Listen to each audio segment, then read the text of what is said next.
Hey there! Here we are again taking a look at another Godzilla movie, and this time I'm really excited to discuss the 22nd film in the Godzilla franchise, 1995's Godzilla vs. Destoroyah.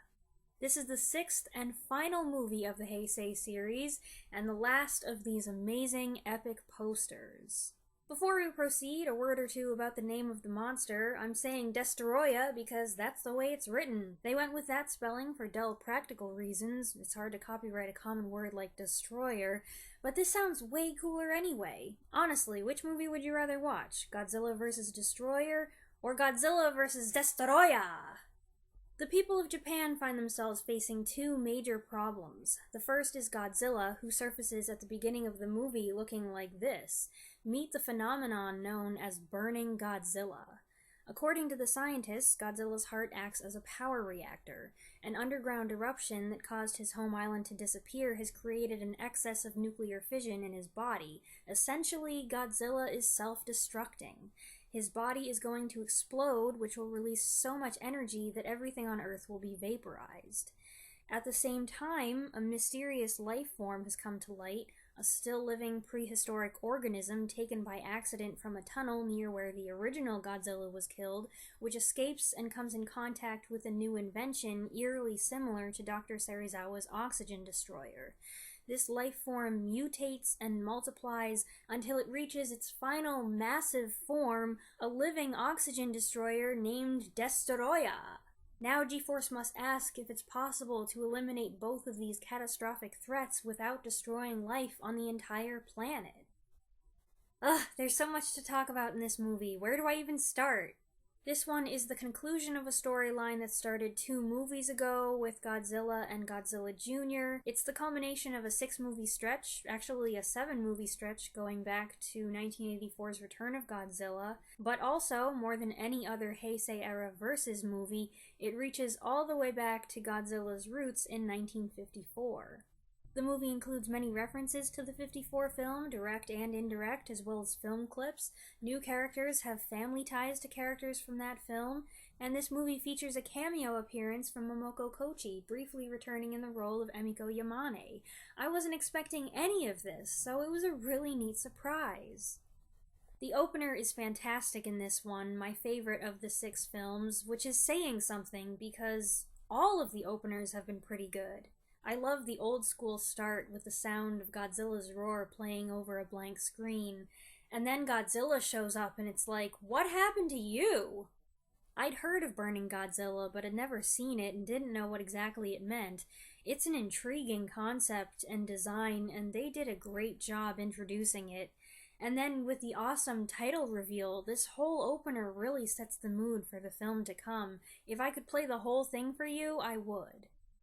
Composer Akira Ifukube returned one last time to do the score, which is one of his best. He brings back both of Godzilla's main themes, having them play at just the right tempo, at just the right moment, for just the right amount of time. There's a new version of what I call Ifukube's peppy Japanese military offensive music, this time used for the Super X3 scenes, and he brings it all home in the finale, first with the melancholy Requiem, and second with what I felt was a musical celebration of Godzilla over the end credits, which has one of the best versions of the Godzilla theme that I have yet heard, and also incorporates the main theme from King Kong vs. Godzilla, and it just gets better every time I listen to it. You guys, I've listened to so much Godzilla music lately. All Godzilla music all the time!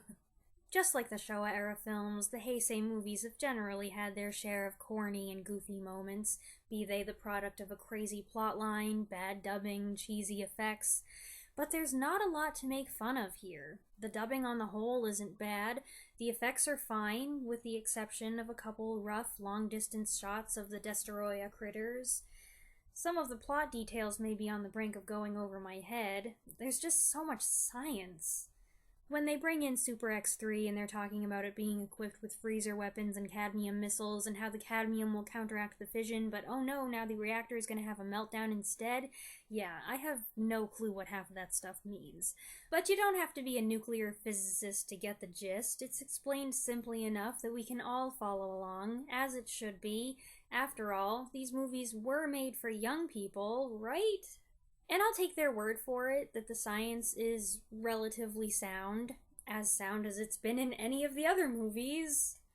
Megumi Odaka gets near top billing again, as she did in the last movie, though I felt like Miki wasn't as prominent here. She doesn't get as much to do. I guess so much monster activity doesn't allow for as much human character development. We do learn that her ESP powers are fading, but she's still Godzilla and Junior's chief advocate and spends most of her time looking for Junior, who's gone missing. Something I've neglected to mention, by the way, about the Heisei movies is that Miki Sagusa is not the only recurring character. There are others who show up 2 or 3 times, like Professor Fukuzawa, Commander Aso, Minister Sagawa. This gives the Heisei series a boost in the continuity department and makes it more believable that these events are happening in a relatively short span of time. This is the culmination of the Godzilla Jr. storyline that started 2 movies ago. We saw him hatch, we saw him get adopted, we saw him learning to breathe fire. You know, it's kind of bothered me that I said in my last review that this Godzilla, like the Showa-era Godzilla, is kind of an indifferent parent. That's not really true. We've never seen this Godzilla abuse or neglect Junior. On the contrary, we've seen him risk everything to find Junior and bring him home to raise him as his own. We've seen him shield him from attack. We saw him go after Space Godzilla to try to save him. And now, even as Godzilla is dying, we see him trying to save Junior once again. Miki is commanded to use her powers to bring Junior into the same area as Destoroyah to be bait for Godzilla. Miki, who feels a deep empathetic connection to Junior, who she calls Little One in the English dub, doesn't want to follow this order, but everyone insists it's the only way to save the world, so she does it with heartbreaking consequences. But hold on a second, before I go into that, we need to talk about Destoroyah. I've never lost sight of the fact that at their core, these are monster movies, so when there's a really good, creepy monster scene, I get excited. We get several creepy monster scenes in this one. The scene of the overnight security guard walking through the silent aquarium, the first attack and reveal that there are multiple creatures, the scene where the reporter gets attacked in a car. I got major classic creature feature vibes from this stuff.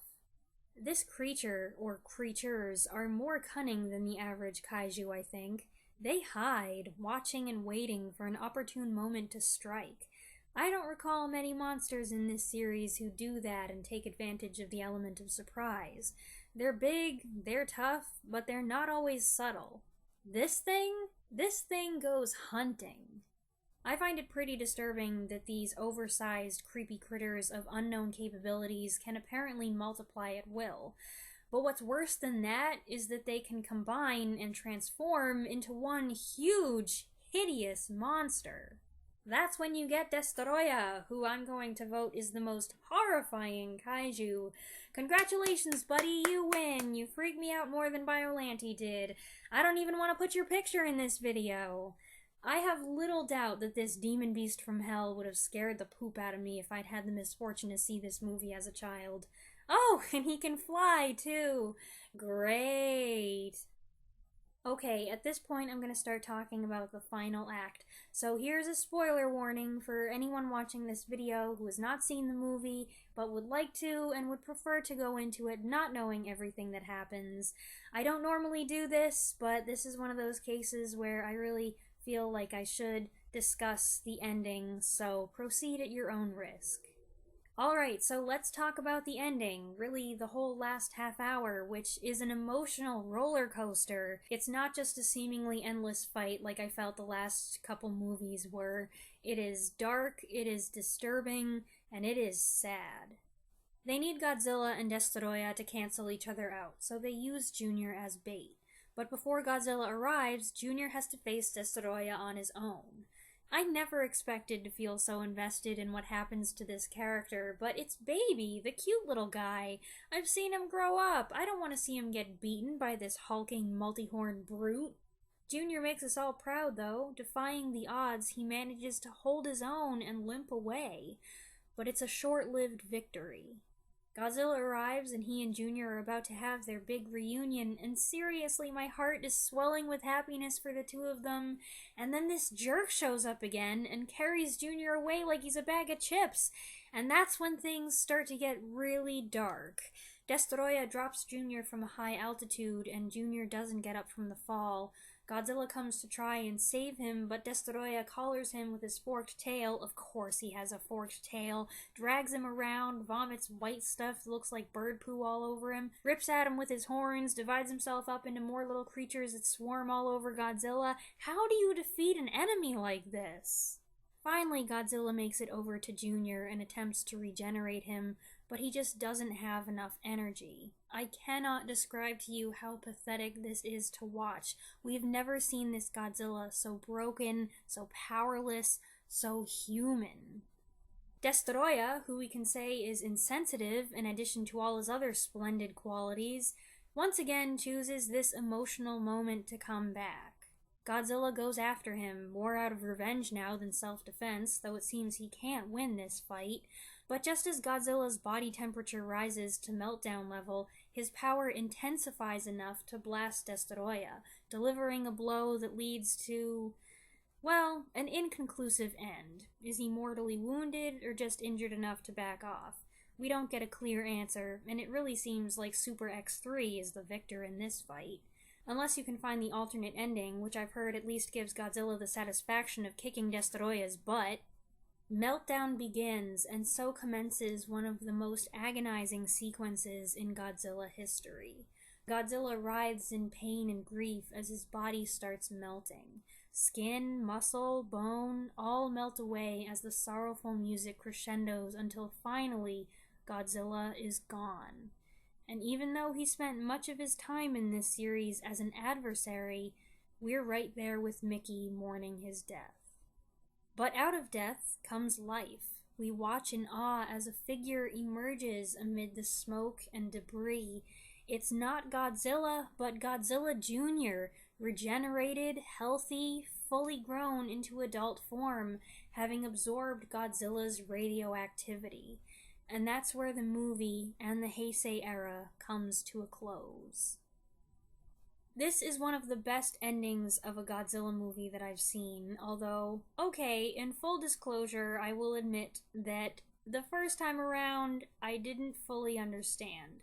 Godzilla's dead, but now he's alive? What? Not the first time I've seen something in a Godzilla movie and been like, wait, what just happened? To finish things off, the movie is punctuated with great end credits.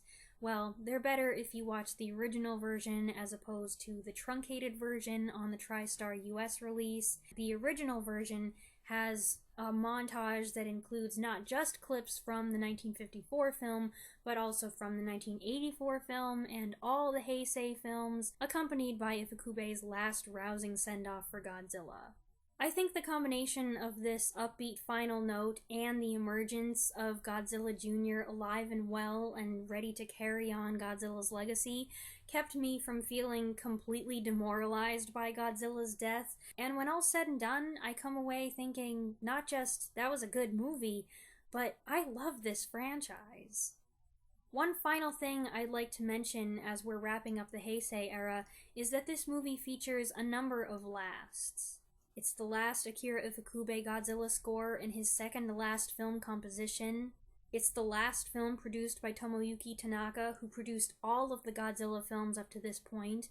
Ifukube and Tanaka are considered two of Godzilla's four fathers. And it's the last appearance in a Godzilla film of Kenpachiro Satsuma, who donned the suit of the King of the Monsters 7 times.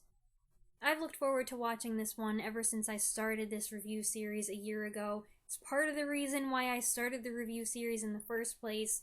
I already knew a little bit about what happens to Godzilla and how freakishly ugly Destoroyah was, but I wanted to see everything in context of the movie, in context of the Heisei series, in context of the whole franchise. and I was not disappointed. This is one of the best, dark, serious Godzilla films, and a really good end to the series. Temporarily, until they started making movies in 2000. But hold on there, before the Millennium era starts, we do have the 1998 Hollywood movie. Yes, I am going to review it. Anyway, I hope you enjoyed this review. Let me know what you thought in the comments down below. I look forward to hearing what other people feel about this movie, and I'll see you again soon. Thanks for watching!